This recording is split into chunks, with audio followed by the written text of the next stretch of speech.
This episode of And God Was Like is presented by Shtup, Marry, Kill. We got the Midianite seductresses, Israelite soldiers, we got Pinchas, the dude who stabbed Zimri and Cosby in the genitals. I'm gonna kill Pinchas because he stabbed people in the genitals. I'm gonna marry the seductresses so that they're not murdered. And I'm gonna shtup an Israelite soldier cause been there, done that, down to do it again.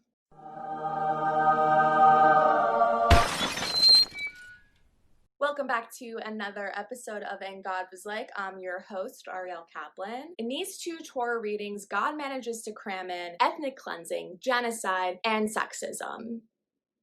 Let's get into it. Chapter 30. Moses enters the scene and he says, you guys, if you make a vow to God, boy, you better keep it, unless you're a woman. In Judaism, a Jewess is not yet an adult woman. I'm not a girl until she turns 12. Not yet a woman. And then she's eligible for marriage. Gross, bad, vom.com. If a woman is a divorcee or a widow and she makes a vow to God, she's got to keep it. But if a woman is with her husband and the husband annuls the vow, she doesn't have to actually go through with it. Similarly, when a daughter is still living with her father, he can annul her vow. Chapter 31.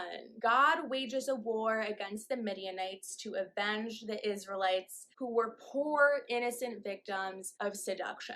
Bullshit. Takes two to tango, motherfucker. Moses, who's got a hot date with the angel of death after this war, gathers 12,000 soldiers. They slaughter a bunch of kings, take the women and children captive, burn down all the towns, pillage and plunder, and bring all of the booty back to the Israelite camp. Moses is mad that the Israelite soldiers spared the women. Without having gotten any orders from God, Moses, who's fuming, orders the Israelite soldiers to kill all of the male children, as well as any harlots. 32,000 virgin Midianite women were spared. Some of them married off. The rest of them, well, the Torah doesn't give a shit what happened. The interesting thing is, though, Moses does send everyone who engaged in some sort of murder outside of the camp to ritually cleanse themselves. This doesn't usually happen after a war because it's just like how shit goes down. People die in a war. But this ritual cleansing shows Moses is aware that he got a little bit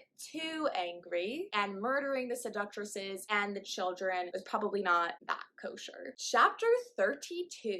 The tribes of Reuben and Gad do not want to cross the Jordan and enter Israel. So they go up to Moses and they're like, hey, Moses, you're looking like super cute today. We just wanted to say that, since we have so much cattle, we were thinking we'll just live here while you guys go to the promised land. Moses, who, lest we forget, is going to die soon, is a little testy and not in the hot way. He's like, you're kidding, right? You know the reason we were wandering in the desert for 40 years is because your fathers spied on the land of Canaan, came back, turned the entire nation against God, and now you essentially want to do the same thing.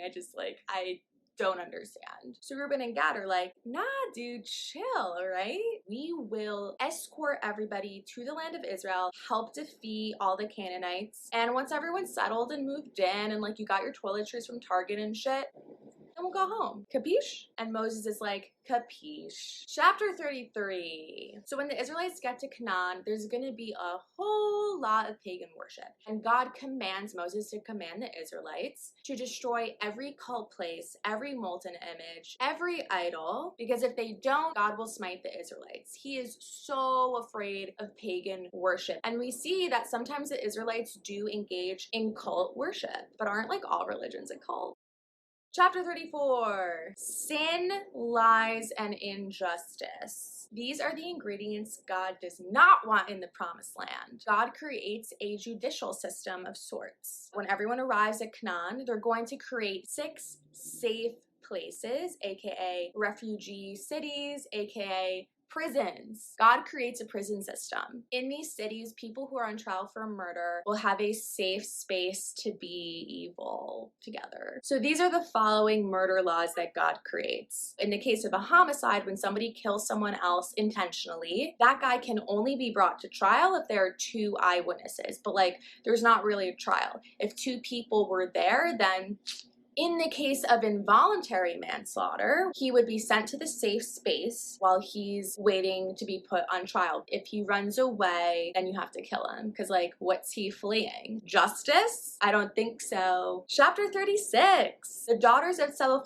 make a return and get fucked by the patriarchy. Last week, we learned that the Daughters of Zelophehad petitioned to get land that was rightfully theirs. The heads of the Josephite clans, of which the Daughters of Zelophehad are a part of, go to Moses and they're like, we're the patriarchy, we hate women, and we're just pointing out that if they marry someone outside of our clan, our inheritance will go to a different tribe, and we ain't fucking with that. So what are you gonna do about it, Moses? God actually enters the scene and he's like, boys, valid. We can't be having our inheritance laws screwed up because of women. So he tells the Daughters of Zelophehad that they actually do need to be incestuous and marry someone within their clan. However, the rabbis do say the rules didn't really apply to the Daughters of Zelophehad. Like, they could marry whoever they wanted, except at the end of this chapter, they do end up marrying their first cousin. So I don't believe a thing the rabbis say regarding this. Anyway, this reading was so deeply uncomfortable because we were confronted with the fact that our biblical history is actually fucked. Genocide, ethnic cleansing, sexism, all within 6 chapters. Biblically speaking, the Israelites are vengeful murderers. It's not really good for the Jews, you know? We look pretty bad. We were pretty bad. We gotta take these stories and learn from them and not repeat fictional history. Let the sexism, ethnic cleansing, and genocide inspire us to be good people. That's all, folks. Next week, we are starting a new book, Devarim or Deuteronomy. Thank you guys so much for watching. If you like this, I would love if you shared it on your story. Tag me, tag Alma. Let's spread the raunchy Torah gospel on social media. Shabbat shalom, stay golden, and do a mitzvah this week.